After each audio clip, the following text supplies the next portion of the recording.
ये फिगर लिया है हमने, तो इसमें ये जो स्क्वायर है, तो स्क्वायर का अगर एरिया हमें 49 स्क्वायर दिया है, तो हमें क्या पता है, एरिया ऑफ स्क्वायर जो होता है वो क्या होता है, साइड के स्क्वायर के बराबर होता है।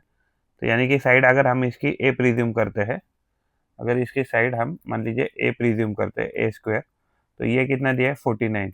तो ए का वैल्यू क्या आना चाहिए, तो ए का वैल्यू हमें इससे 7 मिल जाएगा, यानी ये वैल्यू 7 हो जाएगा, ये भी 7 हो जाएगा, ये भी 7 हो जाएगा और ये भी 7 हो जाएगा। ये जो नीचे का लाइन है ये हमें कितना दिया है 11, तो यानी कि ये जो बचा हुआ है, ये जो बचा हुआ पोर्शन है ये कितना होना चाहिए, तो 4 होना चाहिए। तो यानी ये अगर 4 है तो ये ऊपर भी 4 हो जाएगा। और वैसे ही अगर हम देखा जाए तो ये पूरा हमें 9 दिया था, तो अगर ये पूरा 9 है तो ये बचा हुआ, यानी यहाँ से ये पोर्शन कितना होना चाहिए, तो 5 होना चाहिए। यहाँ से भी ये पोर्शन कितना होना चाहिए, 5 होना चाहिए। इसका जो एरिया ऑफ रेक्टेंगल क्या होता है, एरिया ऑफ रेक्टेंगल की बात करें तो लेंथ इंटू ब्रेड्थ होता है। तो ये हमें कितना दिया है, ये हमें 35 दिया है, और लेंथ हमें पता है 5, लेकिन ब्रेड्थ हमें पता नहीं है।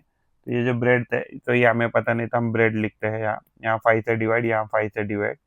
तो जो ब्रेड था हमारा, तो ब्रेड कितना आ जाएगा, तो 7 आ जाएगा। तो ये जो हमारा ब्रेड है, तो ये हमारा 7 आ गया, और ये भी हमारा वैल्यू कितना आ गया, तो 7 आ गया।